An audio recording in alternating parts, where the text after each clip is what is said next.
Hey friends, and welcome to another episode of the Hey New Friends podcast. Hey girl.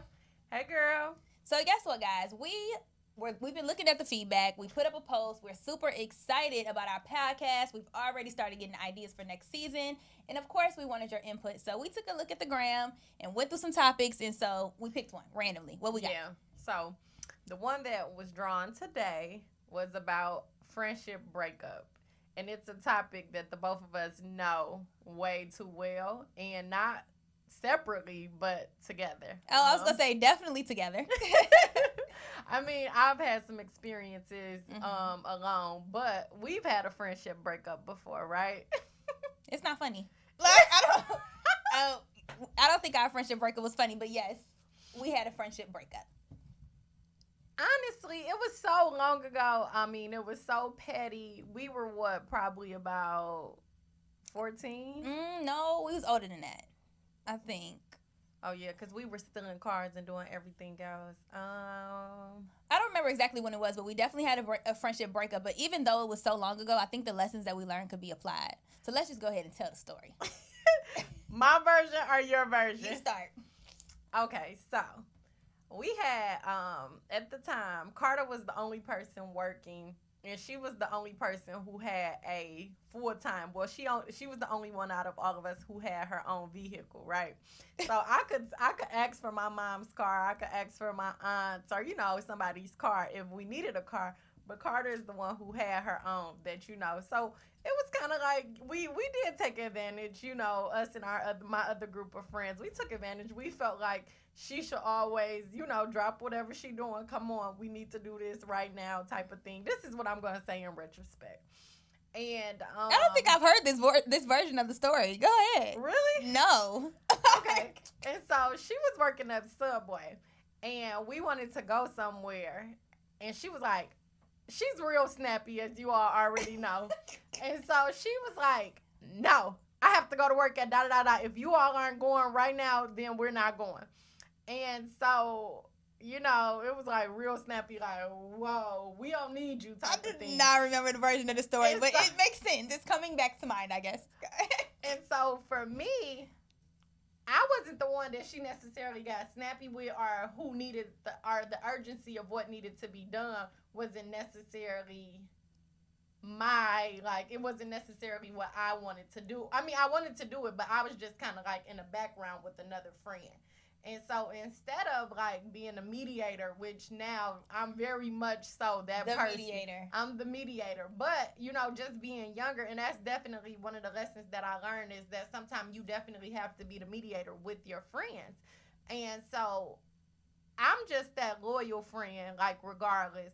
And so if whoever is, quote unquote, my best friend at the time, I side with that best friend. I wasn't mature enough at that point in life to really say oh, okay, let me mediate this and figure out the situation. Instead, I'm like, oh, my best friend mad, I'm mad at her too. And so this thing really turned into us not talking for probably about 3 years. Yeah, about 3 years of our life. So, both of us went through senior year.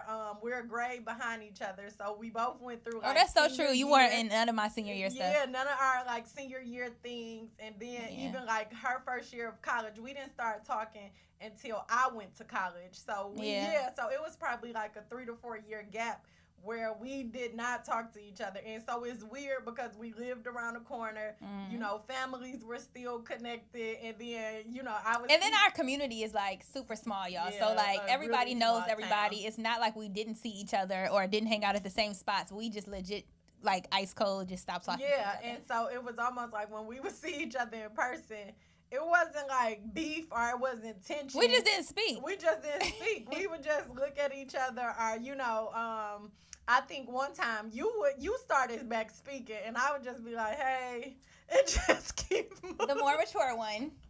You're 2 years older. You should have been the more mature one. Well, yeah, so I think, in hindsight, I guess I do know that version of the story, y'all. But yeah, so Tanisha and I broke up. We're best friends today. And so we broke up. We didn't talk for 3 years. And it really hurt my feelings. I think because at that time we weren't the closest of friends, but we were super close. Like we was walking. Like no, we were the closest. But you were closer, like you said, to your best friend, like this person that you really did grow up with and gravitated towards, which is why it was so easy for her to cut ties with me, I guess. But so yeah, my little feelings was hurt because when you're younger, you have cliques, and they was in the clique, and so I was just outside the clique. By myself then. I think, I think it broke the clique up, right? Because it was still like this divide that it was kind of like, y'all it was separate. half and half. Yeah, it was like half and half. It was half and half. So yeah, so we didn't talk for like 3 years, and then I think we had this epiphany moment. How did we start talking again?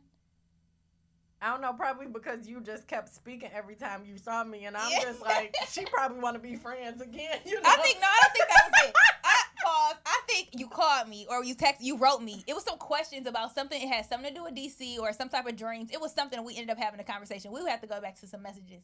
No, because we were friends before I moved here. We were, but that's how we got really tight, and then we became those type of friends again. But I think before then, we were having conversations on the phone, because I remember calling my dad, like, I got off the phone with Nisha today. We were talking on the phone, and I don't remember how we got on the phone, but I'm glad we did. Moving on. Because when I came to your graduation, I don't know either. I don't know how we became back friends, but we started talking again, and I don't know if we ever really sat down and talked about what happened. Did we? No, we just it was so old, and it was so petty that we just kind of picked it up and kept going. But that's our story. Yeah, like we broke up for a long time. It was really unfortunate, y'all. Like it was really one of those moments that neither one of us was really mature enough or, to really just say, like, okay, I want to be back friends again. Yeah. And I think it is one of those things that it was nothing to really even heal, because it was very much so petty. It was very much so a misunderstanding. But I think time did heal it in that moment, that when we did come back together, that we didn't feel angry at each other. It was like I missed you. Yeah, it was like I missed you. Like, I can't believe it. Then we had to do all of this catching up about, oh my God, this happened. Yeah, and then and it was so crazy because our lives, like, although separate, our lives were like so similar. Even in our dating areas, like our lives were so similar. We were just living in two different worlds. But like, that goes to say that we had a positive experience, even though we separated, came back. Our being together was positive. So let's start talking about those relationships that you really do have to break up from, and it's like, I don't know, and it's really interesting because I'm having an epiphany right now, because I did this same thing again in college. Like, I didn't learn from me in your situation. Like, in college, it was a group of us, and we all were friends. And my best friend, she did something that the group, didn't necessarily like. And I just kind of sided with my best friend, and just because I never want anybody to feel alone. I never want that person to feel like I'm not loyal to them. But then you isolate the other person, so that's still alone. I know, and that's it'd be like they friend side with them too, so it's just kind of one of those things. But I think it's an important lesson in group friendships, right? That, like, when you're in group friendships, like, it is inevitable that sometimes you're closer with a certain person. That's in any clique. Any clique, you're gonna gravitate towards somebody that you feel like more has your personality traits or characteristics. It just naturally happens. But I think that piece of siding, you really have to learn how to. You have to learn to be neutral.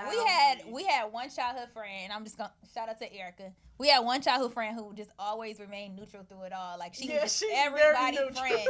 And I think we could have took some lessons from her, like, not to take sides, just be neutral. Like, she could be hanging with me one day, you the next, and, nothing would be going back and forth about anything being said. It was just really like, oh, those are my friends. Like, those are my friends. Yeah. And, never talking about the other friends, or never bringing it up, or even ever making you feel uncomfortable in those environments if the two of you, are in those situations where it could feel uncomfortable. So I definitely get it. And, in retrospect now, I'm kind of like, no, like, let me mediate this. Let's have a conversation about this. So you saying you just wouldn't take sides no more? Like, no. You would, because there was probably some qualities and traits in those friends that you actually liked.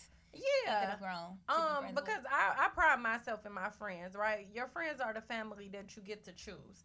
And so I only have people around me that, I genuinely love. I feel like they uplift me, that they have some characteristics and qualities that, I actually admire. I don't want to be around anybody I can't learn anything from, or anybody to just have like a nasty disposition to the point to where I'm like... Yeah, because those are the friendships that I feel like you got to break up with, because I've had a couple of those. Like, so those are the ones that I can probably speak more to. I'm sure you can too, but it's just those negative Nancys, those people that don't have a good energy, or like, the quotes, as cliche as it says, the people that's always trying to bring you back of what you came out of, like, oh, like, I'm not the girl that's drunk in the party no more. Like, I'm not that girl. And so those people that's constantly reminding you of where you came from, and so when you get to another era or a placement in life, they be like, oh, she think you better. She thinks she better now. She's changed. Them the ones I say you just break all the way up with. And sometimes you outgrow people as well, right? Because you start elevating and you get different friend groups, and you kind of figure out, and these are the same people, like, oh, you weren't like that before, now you've changed, and I'm trying to help you elevate too, and they make it seem like change is a really bad thing, and it's like, it's not. No, because like you said, it goes back to what you're saying, like, you want to be around people that you can learn from and you can grow from, and I think another conversation that should be had is just normalizing the fact that you may not be there with that person anymore, and y'all don't have to like completely break up, but you can put some distance, and it's okay.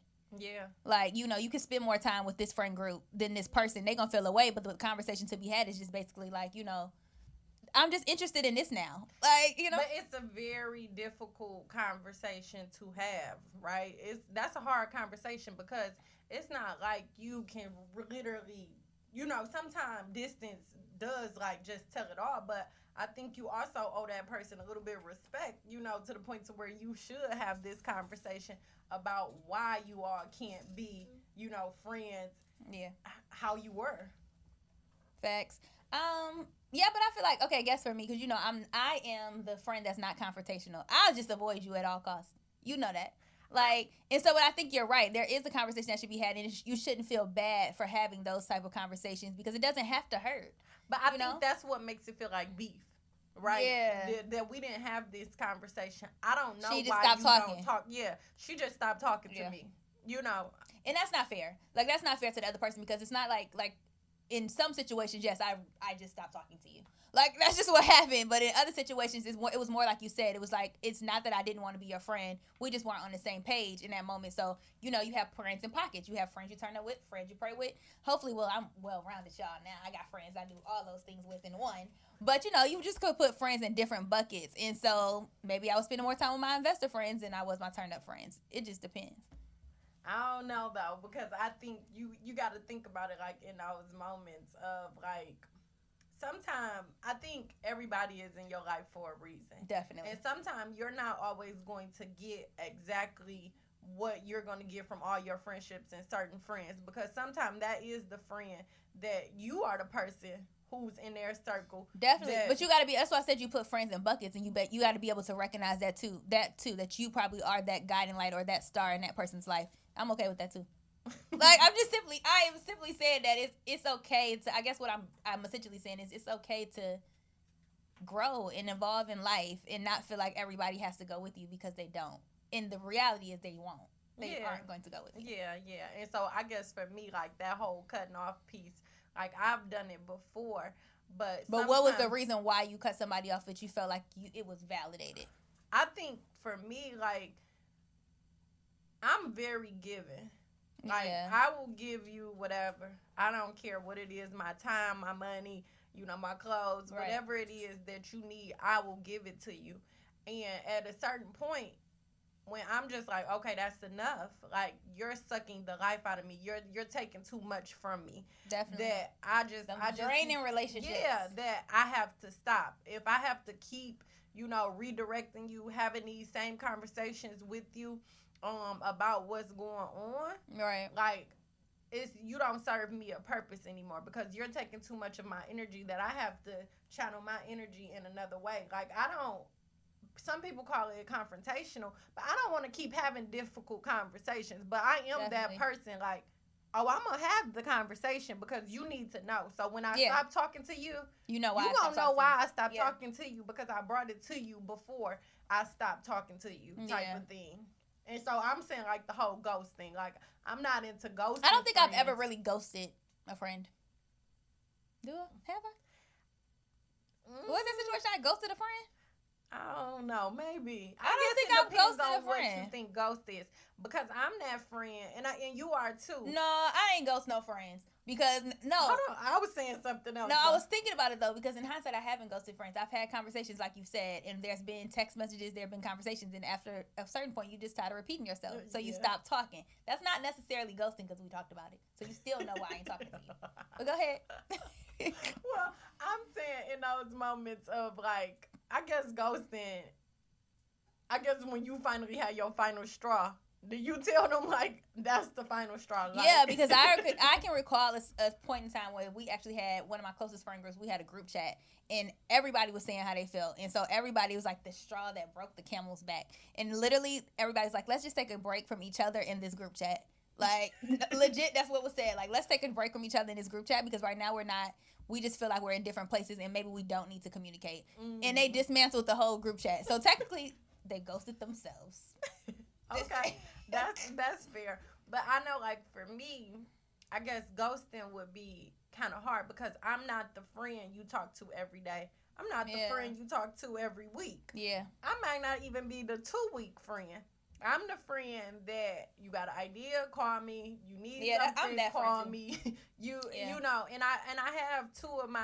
I talk to you and I talk to Jatera probably like every day. But like other than that, I don't really talk to anyone. But that's no love lost though. Like, you know, my friendships understand that too. Like obviously I talk to you. We live together. We're together every day. I talk to you every day and I talk to a couple other people every day. But then sometimes I might talk to my friends once a month or some friends that I only really talk to on social media because I'm so active. But they know that I still love them and I'm there. Like when it's time to pull up, I'm gonna be there. Yeah, and I think that's the importance of knowing like what those different friends need in those moments and what you need from them as well. That your love languages of friendship. Yeah, love languages of friendships. Like I have a friend that we literally schedule to talk to each other. Like we send each other calendar invites and we say, oh, okay, this don't work for you. What's another day that worked for you? Because it is very important that we have our friendship. Yeah, and you put in that effort and the work to maintain it. Yeah, but we know that the both of our schedules are very busy and that sometimes literally I can pick up the phone and call her and she may not answer the phone because of just where our lives is right now. So, okay, let's schedule this and really figure it out. Like, you really have to figure out how to make those things work in those moments. But those are definitely for those friends that you feel, you know, you add value to your life. Like they said, those friends that you feel like help you elevate and grow and develop as a woman. And then there's the other side when you just feel like they don't. So, let's talk about the grieving side of breakups in friendships. Because it happens. Like, you know, I'm a crybaby naturally. Like, I cry about everything. So, I even cry when I lose friends. And I start overthinking, like, dang, like, I was a sucky friend. Like, what did I do wrong? And sometimes I didn't do anything wrong. Other times I did. But it's just like, that hurts my feelings that we're not friends. You know, you send your friends memes. Y'all not talking, you can't send a meme. Like, you can't send a meme. You can't just be like, oh, I have that memory. You go back looking at old pictures and that friend is in them pictures. And you be like, oh, that was a dope night, a great memory. And y'all not talking. So, you know, that hurts too. But then sometimes I feel like in some situations it's like, okay, these were, you know, in that moment we were friends. And it's okay that we're not now. We just, again, grew in different directions. And then there's other moments I'm like, that should probably be my friends. And then I'm convicted. Like, let me text her. Like, let me make up. I don't know. Like, I think I might feel like a little bit differently. Yeah. I think sometimes I've never had like a breakup with a friend that's non-repairable. Yeah, I think like in those moments or in the seasons. Spoken like a true person who has always hung with the right crowd. Not me. So I don't have any friends that I think, you know, I think that life just took us different ways and in those different transitions and seasons in life that, you know, we either outgrew each other or, you know, we just weren't supposed to be in each other's life. Like I don't have any friend that I'm just like, I would never be friends with her again or anything like that. You know, I don't feel any hate or animosity. And so I guess when I think about like I think as an adult, I can say I don't have friendships like that. If I was to talk about childhood friendships and as I was coming into my own, there are definitely some people that I wouldn't take. Oh no, I don't know because so yeah, I'll focus on my adult friendships. You're right. There's some that aren't repairable. I'm like the meme on Instagram. Facebook be full of a whole bunch of people who can go to hell. That's what I be thinking about. That's what I be thinking about. Like, why was, like, what was going on or Yeah. anything like that. But even, like, with the whole grief thing, I think it is very valid that it is people that you like, oh, I Yeah. miss them. I really miss being friends with them. And I think, like, if it is repairable, go ahead and repair it. Call that person, Yep. have Let a them know how real you feel. conversation. Let them know how you feel, because at the end of the Or day, like us and just say, I miss you. Simply, I miss you. I miss and you. sometimes it's just not a conversation. Yeah, and let time heal. Let time heal. Yeah, sometimes it's just not a conversation. But I think that for the young lady who did pose this question in this topic, I feel like it's hard. Yeah. It's hard. It's hard to navigate. You know your friend. I think, be honest and be open about what it is that you're feeling in those moments that you miss that person. And not even that you all have to go back, but I think it also depends on if you ended on good or bad terms, if it was a big blow up or what the situation was behind it. And I think, if they see value in you or whatever it is, you go ahead and make it right with your people. You never know when it's your last day. True. And then on the other side of that, I'm going to speak on the other side. On the other side of that, if you feel like you're grieving this friendship or this breakup because it's truly over, like that relationship it just does not serve you any longer, I say go ahead, cry it out. And, just cry it out. Remember the good times. Remember those moments. That does not mean you got to hate that person. Does not mean you got to have this, nasty disposition towards them. It just simply means that you're just growing in a different direction, and it's okay to remember the moments, cherish them for what they are, and to just continue to evolve. And remember, forgiveness is for you. Agreed. It's nothing that you could say or do that may even change their opinion about how they feel about that friendship. Yeah. But know that you gave your best and that you were able to even apologize in those moments and own up to your own wrongdoings. I like that. I'm glad we're friends again. I'm glad we're friends again, too. Thank you. Until next time.